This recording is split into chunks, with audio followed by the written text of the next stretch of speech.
할렐루야. 오늘도 우리 하나님의 따스한 마음이 여러분의 말씀 속에 있기를 주님의 이름으로 축복합니다.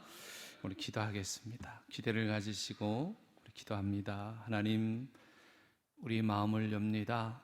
오늘 주신 말씀 우리 마음에 새기게 하시고 감동과 기쁨과 또 깨달음이 있어 이 한 주간을 살아가며 이 한 달을 살아가는데 위로와 격려와 기쁨의 말씀이 되게 하여 주옵소서. 아합과 같은 사람이 되지 않게 하여 주시고 온전히 주님 말씀에 순종하는 귀한 주의 백성들 되게 하옵소서. 오늘도 주님이 주실 위로와 평강을 기대하며 예수님의 이름으로 기도합니다. 아멘. 할렐루야. 반갑습니다. 오늘 끝나시고 점심 드시고 잠깐 여기 대공원으로 이렇게 한 바퀴 돌아보시면 좋겠어요.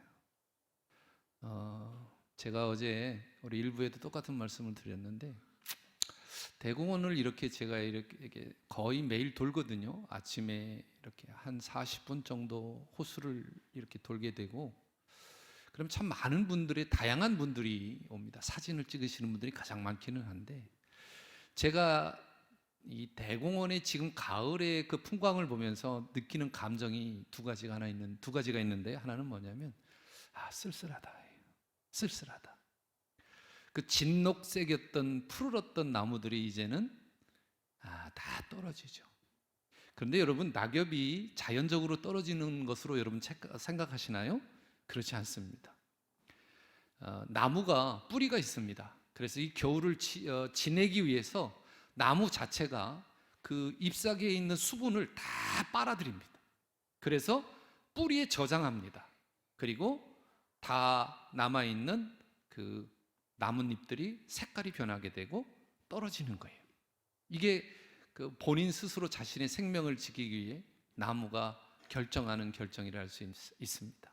어쨌든 그런 측면에서 보면 참 쓸쓸하다라고 생각이 드는데요. 한 가지는 뭐냐면, 제가 어제도 집에서부터 이제 자전거를 타고 출근을 했습니다. 운동 겸해서 출근을 했는데 주차장을 넘어서 이렇게 정문으로 이렇게 들어오는데 엄청난 인파가 모이는 겁니다. 아마도 제가 생각하기에는 인천에 있는 어르신들은 다 모였던 것 같습니다. 어디 거기 계신 분 계신가요? 여기? 없으시죠? 그런데 제가 그걸 왜 그랬냐면, 그 공연장이 있습니다. 야외 공연장 옆에 가보니까 거기에서 동별로 무슨 행사를 하고 있더라고요. 그런데 한결같아요. 움집해 있는 인파도 많고, 그러면서 한 가지 제가 느낀 것이 있습니다. 걸어가는 사람이나 그 안에 있는 사람이나 공통적인 그 모습이 있었는데, 한 가지 뭐였냐면 활짝 웃고 있더라는 거예요. 무슨 일인지는 잘 모르겠으나 다들 활짝 웃고 있어요. 그래서 저도 모르게 저도 씩 웃고 지나갔습니다. 이렇듯 어떠한 현상을 하나 놓고 누구에겐가는 저처럼 쓸쓸함으로도 느낄 수 있겠고, 또 어떤 면에 있어서는 그 자연을 통해서 또 자신의 하루의 그 삶이 행복하고 기쁘기 때문에 웃을 수 있는 그런 여유도 있겠더라. 자, 여러분, 그러면 오늘 이 말씀을 듣는 이 현장에서 여러분은 쓸쓸함을 느낄 것이냐, 아니면 기쁨의 얼굴을 웃으실 것이냐? 자, 전자예요, 후자예요? 답은 하지 마세요. 여러분의 마음속에 그 마음을 담아서 오늘 말씀을 함께 나누어 보고자 합니다. 오늘 말씀의 시작은 북이스라엘의 아합 왕의 죽음을 소개하고 있는데, 아합 왕이 얼마나 영적으로 어두웠고 그 시대 북이스라엘의 통치가 어려웠는지를 잘 소개하고 있습니다. 특별히 오늘 이 아합 왕과 어울리지 않는 한 사람이 소개하고 있는데, 여호사밧이라고 하는 사람이에요. 이 사람은 남유다의 왕입니다. 여러분 17장 1절에 보면 아사의 아들 여호사밧이 대신하여 왕이 됐다. 스스로 강하게 하여 이스라엘을 방어했다. 그리고 난 이후에 10절 이하에 보면 이 여호사밧이 블레셋 군대가 벌벌벌 떨고 조공을 바칠 정도의 강력한 그러한 힘을 가진 왕이었어요. 여러분, 남유다와 북이스라엘이 갈라진 이유를 여러분 잘 알잖아요.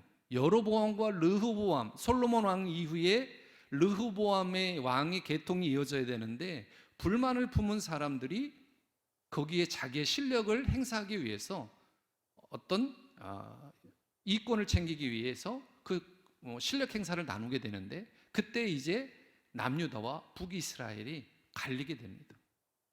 그래서 수백 년 동안 그 갈라진 상태로 올라오게 되는데 남유다는 하나님의 도우심을 따라서 비록 인구는 적고 많은 것을 차지하지는 못했지만 그들이 가는 길에는 승승장구의 길이 있었다는 것을 우리는 이 역대기의 기록을 보면서 알 수 있어요.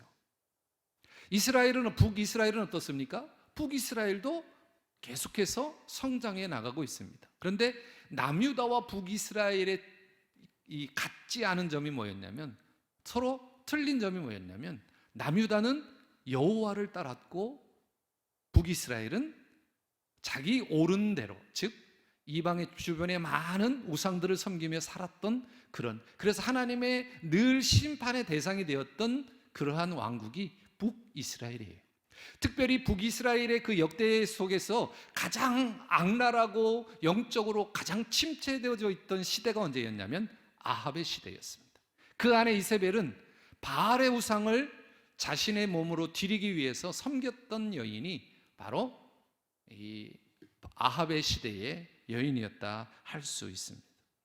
즉 신의 하나님의 보호하심을 떠나서 결국은 하나님을 대적하는, 그래서 비극적인 운명을 맞게 되는, 그런 결말을 맞게 되는 이야기라 할 수 있는 거예요.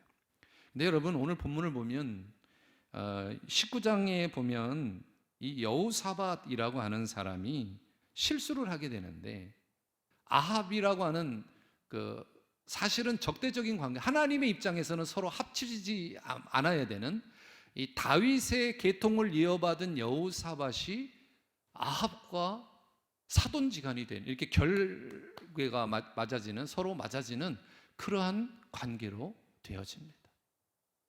그 이후에 있는 이 사건이 바로 오늘 이 사건이고, 이후에 이제 여호사밧이 아합이 죽고 난 이후에 선지자 예후를 통해서 강력한 하나님의 질책을 듣게 되고 다시 종교개혁을 하게 되는 이제 그런 일들이 일어나게 됩니다.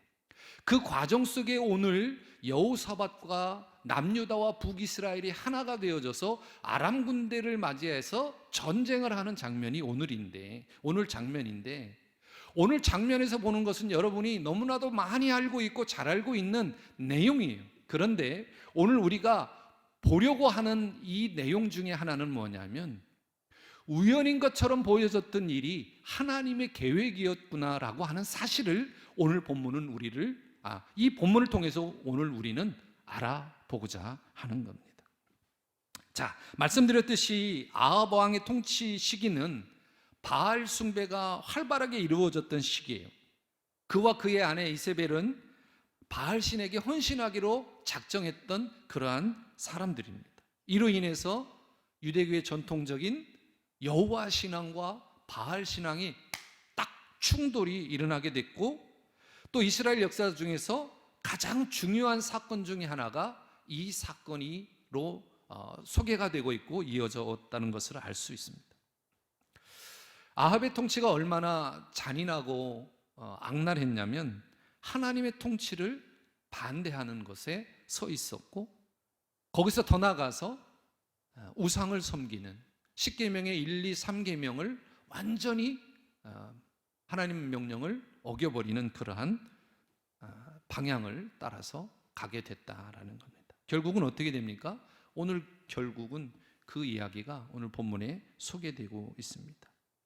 자, 오늘 말씀을 조금 이해를 돕기 위해서 여러분의 성경이죠, 13절부터 17절까지 18장 본문에 우리 정면을 보시고 함께 한번 읽어보겠습니다. 띄워주시고요. 제가 먼저 13절 하시면 여러분이 14절. 미가야가 이르되 여호와께서 살아계심을 두고 맹세하노니 내 하나님께서 말씀하시는 것 곧 그것을 내가 말하리라 하고,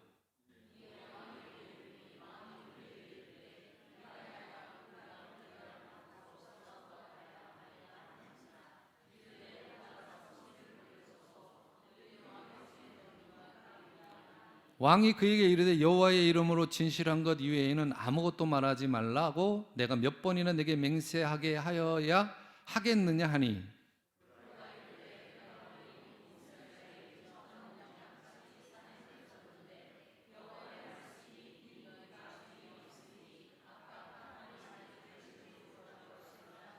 같이 합니다. 이스라엘 왕이 여호사밧에게 이르되 저 사람이 내게 대하여 좋은 일로 예언하지 아니하고 나쁜 일로만 예언할 것이라고 당신에게 말씀하지 아니하였나이까 하니라. 아멘. 이 말은 뭐냐면 이제 전쟁을 해야 되는데 여호사밧이 이야기를 하는 거예요. 야, 이 전쟁하려면 하나님께 먼저 물어봐야 되지 않겠냐. 그랬더니 이 아합이 뭐라고 하냐면 지금 있는 저 선지자는 나를 너무 싫어해서 나한테 좋은 말을 하지 않고 나쁜 말만 할 것이다. 그러니까 들을 필요 없어 라고 이야기를 하는 겁니다. 그럴 때 뭐라고 이야기하냐면 선지자 미가야가 아합에게 너희는 이 전쟁에서 패할 것이다 라고 이야기하는 거예요.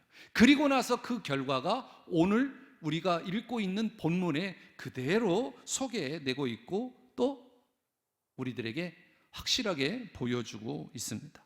자, 아합이 전쟁에서 진대요. 아합이 죽을 것이라고 이야기를 해요. 진다는 건 뭐예요? 아합이 죽는다는 말이에요. 그러면 아합이 전쟁에 목숨을 잃지 않기 위해서는 어떻게 해야 하느냐? 전쟁에 나가지 않는 거예요. 그런데 어떻게 했어요? 아합은 미가야의 말에 어정쩡하게 서 있습니다. 반응했습니다. 그리고 나서 그가 택한 것은 뭐냐면 전쟁은 해야 되겠고, 왜? 남유다 여호사밧이 가지고 있는 그 군사력이 너무나도 강하거든요. 그래서 둘이가 합치면 아람을 무조건 이길 수 있다라고 생각을 했기 때문에 이 전쟁을 하지 않으면 우리가 바보다라고 생각을 한 거예요. 그래서 그가 선택한 것이 뭐냐면 전쟁터에 나가되 자기가 입고 있는 그 왕복을 여호사밧과 바꿔 입는 거였습니다. 지혜로웠다고 생각을 하지요. 근데 얼마나 어리석었는가. 아니, 사람의 수가 얼마나 적은가, 짧은가를 보여주는 장면이 뒤에 나오게 됩니다. 여러분, 왕복을 벗었다고 하는 것은 자신이 갖고 있는 왕권을 내려놓는다라는 거예요. 그리고 대표성을 내려놓는다라고 하는 거예요. 더 이상 아합에게는 왕으로서도 한 나라의 리더로서도 나는 내 스스로 이것을 벗어버린다. 뭐 하나 때문에? 목숨 하나 지키는 것 때문에 그렇다라는 거예요. 얼마나 어리석은 사람이에요. 지금까지 북이스라엘을 통해서도 하나님의 인도하심과 많은 그런 역사하심을 기억하고 보았을 텐데 이 아합은 그것은 염두에 두지 않아요. 자기 소견대로 옳은 대로 결정을 하게 되고 나아가게 되는 겁니다. 여러분, 더 나아가서 영적으로는 이렇게 왕복을 벗어서 여호사밧에게 입혔다고 하는 것은 하나님을 시험하는 거예요. 이게 얼마나 어리석어요. 인간의 지혜로 하나님을 이길 수 있다고 하는 그 생각, 교만이죠. 그 교만이 이 아합의 자리에 가득가득하게 자리 잡고 있었습니다. 하나님은 우리를 머리털까지 세신 바 되시는 분이고 우리가 누군지 아시는 분이시죠. 여러분 믿으십니까? 하나님이 여러분을 아신다고 생각하십니까? 예. 아합은 그 생각을 안 하는 것 같아요. 여러분, 제가 어렸을 때 시골에서 1년에 2번 이제 가을 운동회를 하게 되면 저희 때는 아동수가 어마어마해서 조금 더 큰 학교는 이제 이렇게 2번에 나눠서 하게 됐는데 그 많은 아이들이 있잖아요. 그럼 어머님이 이제 점심에 시간대에 맞춰서 도시락을 싸오잖아요. 그러면 이제 점심시간이 됐고 딱 사회자가 점심시간입니다 하고 식사하세요 그러면 어디선가 어머님이 저를 찾아요. 그 많은 아이들 있는데도. 졸업식을 해도 그 옷을 교복을 입어서 시커먼 교복을 입어서 누가 누군지 모르는데도 내 아들 내 딸은 저쪽에 있는 게 내 눈에 보여요. 그렇지 않습니까? 부모의 눈은 보이게 돼 있다는 거예요. 그런데 하나님은 어떠세요? 우리 인간의 눈에도 내 자식들이 눈에 보이는데 하나님은 어떠세요? 당신의 아들인데 어디서 무엇을 하는지 여러분 다 알고 있지 않을까요? 여러분 옷을 바꿔 입는다고 그 사람이 아합이 여호사밧으로 되나요? 이게 어리석은 거예요. 하나님을 심판하는 거고요. 또 시험하는 거예요. 그게 어디서부터 시작이 되냐면 교만부터 시작이 되는 겁니다. 하나님은 모를 거야. 꼭꼭 숨어라. 머리카락 보인다. 그래도요 술래는 다 찾아요. 어디가 있는지 알기 때문에. 이처럼 처음에 아합의 계략이 맞아떨어지는 것처럼 보입니다. 여호사밧에게 왕복을 입힌 그 자신은 군사의 복을 입고 전장에 임할 때, 그렇게 됐을 때 오늘 본문에도 보면 여호사밧으로 군사들의 눈길이 쏠리게 되고 집중하게 됩니다. 그런데 놀랍게도 31절에 어떤 일이 일어나게 되느냐, 우리 함께 한번 읽어보겠습니다. 31절 시작. 병거의 지휘관들이 여호사밧을 보고 이르되 이가 이스라엘 왕이라 하고 돌아서서 그와 싸우려 한즉 여호사밧이 소리를 지르며 아멘. 자, 사람들이 나에게 쫓아오는 걸 봤어요. 여호사밧이 놀랬을 거 아니에요. 그랬을 때 소리를 질렀을 때 뭐라고 소리를 질렀을까? 두 가지의 우리가 추측을 해볼 수 있는데, 나는 아합이 아니야, 혹은 하나님 살려주세요, 둘 중에 하나였을 거예요. 그런데 그 뒤를 보면 후자, 하나님 도와주세요를 외쳤을 가능성이 많다. 그 다음에 뭐라고 하냐, 소리를 지르며 여호와께서 그를 도우시며, 누구를 도우셨다는 거예요? 여호사밧을 도우셨고 하나님이 그들을 감동시키사, 그들이 누구예요? 아람 군대의 그 병상들이에요. 그들의 마음을 감동시키사 추격을 멈췄어요. 그를 떠나가게 했다. 여기에서부터 아합의 계략은 바뀌게 됩니다. 누구에 의해서? 하나님에 의해서 철저하게 바뀌게 돼요. 아니, 바뀌는 게 아니라 외면당하게 돼, 잘못되게 되는 거예요.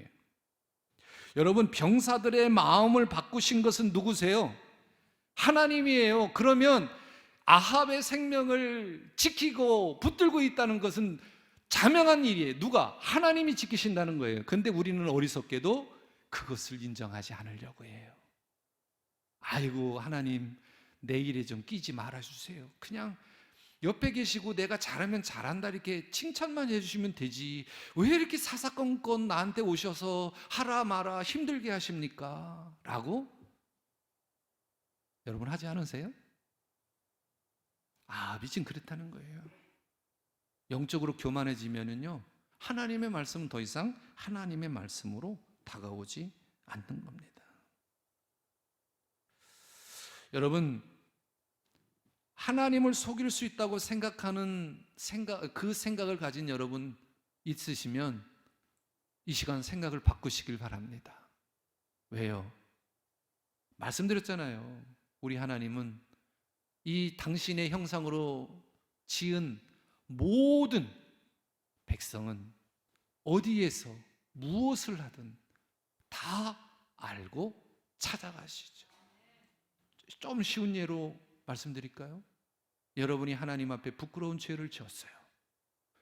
그 짓고 난 이후에 오래 걸리지도 않아요. 바로 여러분 마음속에 죄책감이 듭니다. 하나님이 내가 잘못했구나. 여러분이 그런 마음이 드는 이유는 뭐예요? 하나님이 여러분을 지켜보고 계시다는 거예요. 죄는 하나님을 생각하기도 하지만 죄는 하나님 앞에 부끄러워 하나님을 바로 볼 수 없는 겁니다. 그 죄의 시작이 어디에서 됐어요? 아담으로부터 시작이 됐어요. 아니, 더 정교하게 정확하게 말하면 하와로부터 시작이 됐고, 뱀에게 유혹을 받게 된 하와와 아담에게 전가가 되지요.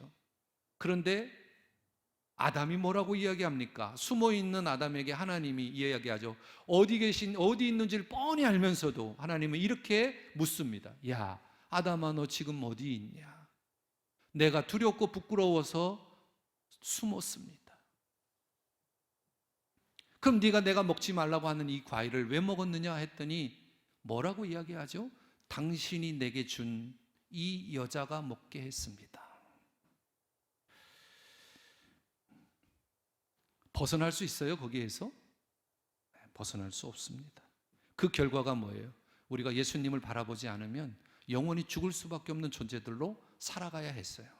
그런데 하나님은 그러한 우리들을 사랑하셔서 지금 주님을 나의 주인으로, 하나님을 아바 아버지로 부를 수 있는 우리의 새로운 신분, 변화된 신분을 우리에게 허락하셨다는 사실입니다.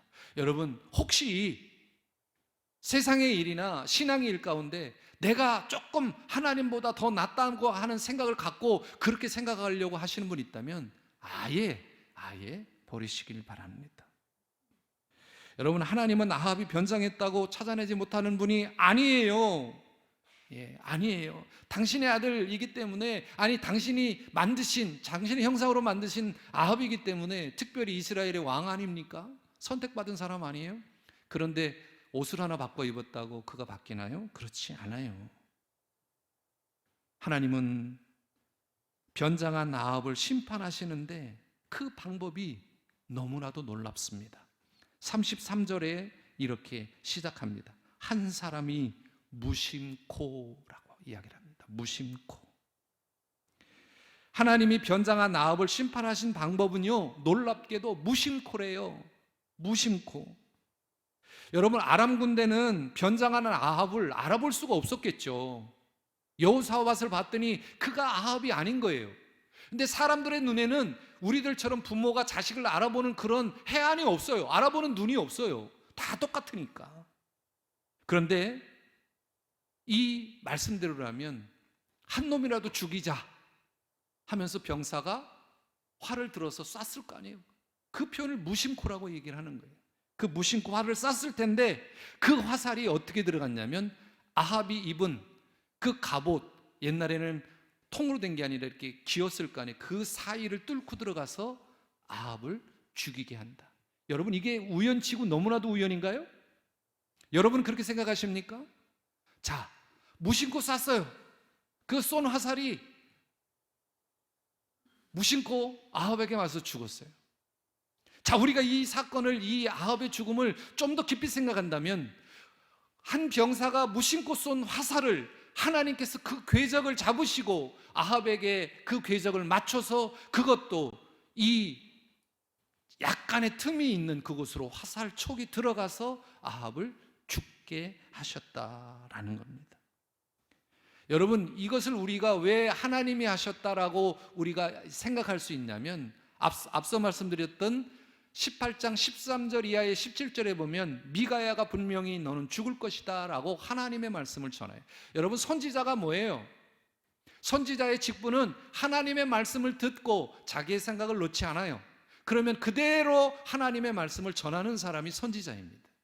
그렇다면 미가야가 예언한 아합의 전쟁의 실패와 죽음은 하나님이 미리 계획하셨다는 것이고 그 계획이 우리에게는 우연한 것처럼 보이지만 그 화살촉을 아합에게로 방향을 바꾸고 그 솔깃 사이로 화살촉이 들어가서 아합을 죽게 하신 것은 하나님의 계획이었다는 것을 우리는 알아야 합니다. 여러분, 눈먼 화살이 정확하게 아합에게 갔어요. 그것도 우연히 쏜 화살이. 그런데 그 결과는 우리가 생각하는 것은 하나님의 계획이었다라는 거예요. 이 말을 우리의 삶으로 적용하면 이런 거예요. 여러분의 삶에, 저의 삶에 일어나는 모든 일 중에 그 어느 하나도 우연이라는 것은 없다. 믿으시면 아멘. 모든 일이요, 하나님의 섭리 가운데 이루어지는 거예요. 지금도 우리 목사님 또 부담 같은 얘기하네. 아닌데 내가 해보니까 더 잘 맞던데. 지금까지는 그랬을 수도 있어요. 그게 세상이 이야기하는 우연이에요. 그러나 그것은 우연이 아니고 하나님이 여러분을 잘 될 수 있도록 인도하시고 보호하시고 이끄시고, 우리가 교독했던 것처럼 우리를 푸른 초장으로 인도하시고 막대기와 지팡이로 여러분을 지키셨다는 사실을 여러분 꼭 기억하시면 우리의 생각이 바뀔 수밖에 없는 겁니다. 그래서 요한계시록은 우리를 지키시고 보호하시는 우리 주님을 뭐라고 표현하냐면 그 눈동자를 불꽃 같은 눈동자라고 소개하고 있어요. 자, 세 군데를 한번 읽어볼 텐데요. 자, 먼저 계시록 1장 14절 말씀입니다. 화면을 보시면 말씀이 기록되어 있습니다. 시작. 그의 머리와 털의 희기가 양털 같고 눈 같으며 그의 눈은 불꽃 같고. 자, 계시록 2장 18절 두아디라 교회에 편지하는 장면인데 시작. 두아디라 교회의 사자에게 편지하라. 그의 눈이 불꽃 같고 그 발이 빛난 주석과 같은 하나님의 아들이 이르시되. 자, 마지막 세 번째 계시록 19장 12절 시작. 그의 눈은 불꽃 같고. 아멘. 여기에서 자, 요한계시록은 주님을 이야기할 때 그의 눈을 불꽃 같다라고 이야기를 합니다. 자주 나타나는 표현이에요. 자, 불꽃 같다라고 하는 이 표현은 뭐예요? 주님께서는 우리들에게 눈을 떼지 않으신다라고 하는 그런 표현이에요. 그리고 불꽃 같다라고 하는 이 의미는 주님의 사랑을 담은 그 마음을 표현하는 거예요. 우리를 어떻게 볼 때. 제가 말씀드렸잖아요. 비록 우리 눈에는 이 가을이 쓸쓸함의 어떤 감정으로도 느껴지지만은 그 누구에겐가는 그 쓸쓸함을 넘어서 한 기쁨의 축제에 참여하는 자로서 그 얼굴이 환하게 웃는 그런 모습도 있더라라는 겁니다. 여러분, 우리가 주님을 바라보는 그 마음, 또 주님이 우리를 불꽃 같은 눈으로 바라보는, 그래야 우리를 계획하시고 우리의 삶을 주관하시는 하나님을 우리는 만날 수 있다니까요. 여러분, 아합이 자기가 죽을 것을 예상했을까요? 미가야 선지자가 너는 죽을 것이다라고 얘기를 했지만 이 아합은 그걸 믿지 않았어요. 또 그것을 피하려고 하는 노력이 있었기 때문에 나는 어떻게든 방법을 찾을 거야 라고 어리석은 생각을 했지 않습니까? 근데 결국은 어떻게 됩니까? 하나님의 계획은 1.1획도 변하지 않는다. 주님이 불꽃 같은 눈동자로 우리를 바라보시는 이유 가운데 하나는 우리를 풍성함과 진리로 인도하시기 위함입니다. 지금까지 인도하신 하나님, 앞으로도 인도하실 하나님. 우리 장로님 기도하실 때 이 2023년도가 가는 이 아쉬움을 표현하면서 우리가 좀 더 주님 앞에 잘 살고 주님이 원하는 삶을 살고 이 나라가 사랑과 평화가 함께 공존하는 그런 시대가 되기를 위해서 기도하시는 그 모습, 거기에는 다른 의미가 없어요. 하나님이 지켜주시고 보호하시고 하나님이 우리의 모든 삶에 간섭하실 때 이런 일들이 일어날 수 있습니다 라고 하는 그런 고백이라 할 수 있습니다. 여러분, 하나님은 우리를 멸망의 길로 인도하지 않으세요. 아니, 그 길로 가도록 내버려 두지 않아요.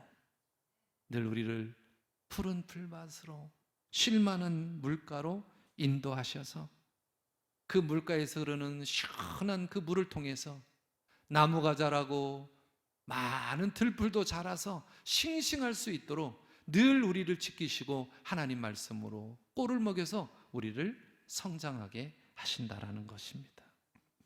여러분, 오늘 이 말씀은 다른 의미가 아니에요. 아합처럼 살지 말자.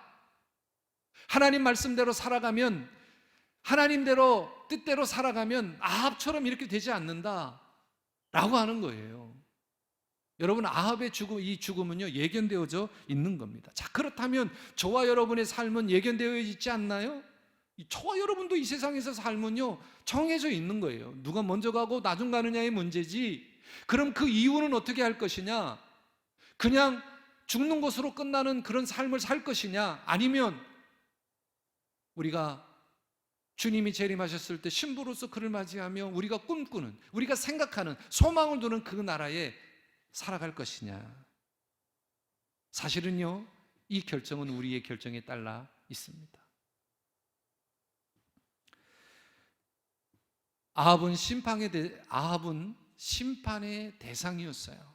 그런데 하나님은 그럼에도 끊임없이 돌아오기를 바랬지만 아합은 그 길을 택하지 않았습니다.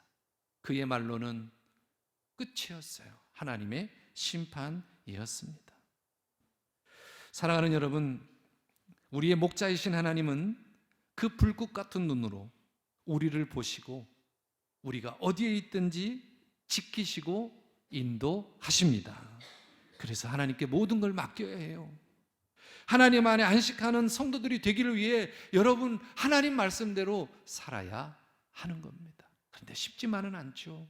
세상의 유혹이 많기 때문에 그래요. 그래도 오늘 저와 여러분이 이 말씀 듣고 도전을 받았으면 좋겠어요. 조금 더 쉽게 포기한다.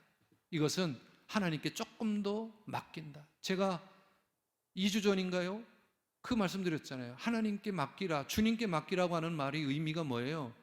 던져버린다는 거예요. 주님 앞에. 그럼 그것을 해결하시는 분이 바로 주님이라는 사실입니다.